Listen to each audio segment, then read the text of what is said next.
Et nous sommes toujours sur le Grand Forum du Patrimoine pour faire le point sur l'actualité du secteur. Je suis maintenant avec Ramon Esteruelas.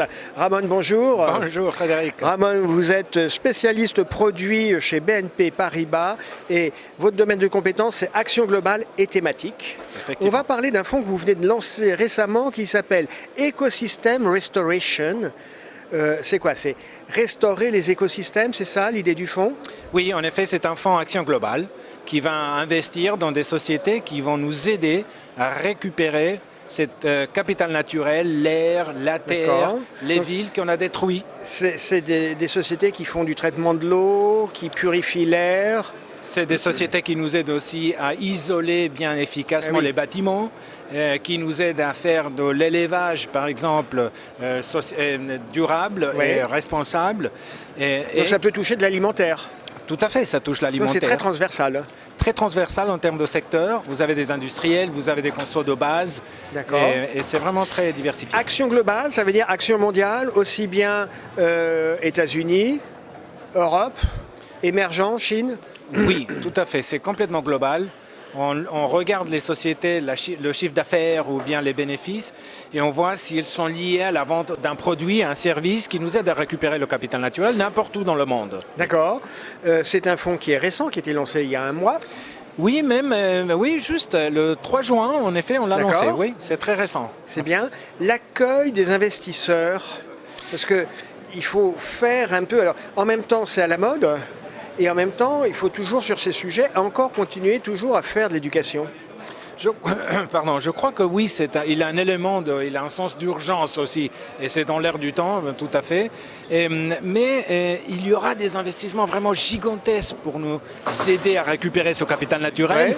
Et nous, on veut participer de cette augmentation des investissements dans ce type de thématiques. Donc je crois que c'est un bon complément pour un portefeuille. C'est un fonds thématique, c'est très transversal. Question un petit peu cuisine, entre guillemets. Dans un portefeuille, ça joue quel rôle? Est-ce que c'est cœur de portefeuille, c'est de la diversification? Parce que on est exposé aux devises puisqu'on est en action internationale. Absolument. Vous portez les risques de devises, vous couvrez, vous faites comment? On ne couvre pas le risque de devise, en effet, et je crois que ça dépend bien sûr de chaque investisseur, mais c'est plutôt un élément de diversification dans les portefeuilles. Et pas forcément dans le corps, mais de diversification dans une thématique environnementale, en effet, où, comme je dis, on estime qu'il y aura des investissements très importants.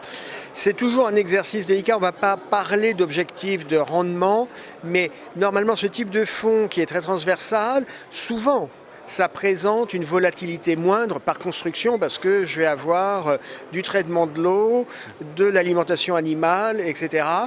Vous pensez que ça c'est un facteur important pour les investisseurs?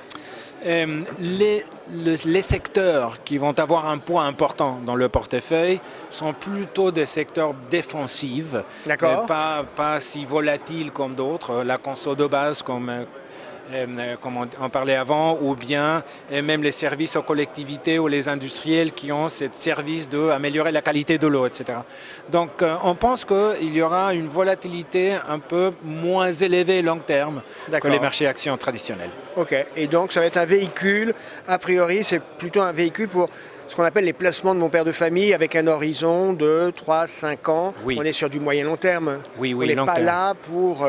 C'est pas un fonds techno pour faire le trimestre. Non, absolument pas. C'est des investissements très long terme. Les Nations Unies viennent d'annoncer les prochains 10 ans comme je crois comment on dit, décennie, non? La décennie qui va être focalisée sur les écosystèmes. Et on voit bien, je suis d'accord avec vous, que c'est maintenant que ça se joue quand on voit le dôme de chaleur qui s'installe sur certains pays à travers le monde. On se dit que c'est maintenant qu'il faut se positionner et investir si on veut influer l'environnement. Absolument. Ramon Esteruelas, merci d'avoir été avec nous. Merci Frédéric. À bientôt. À bientôt.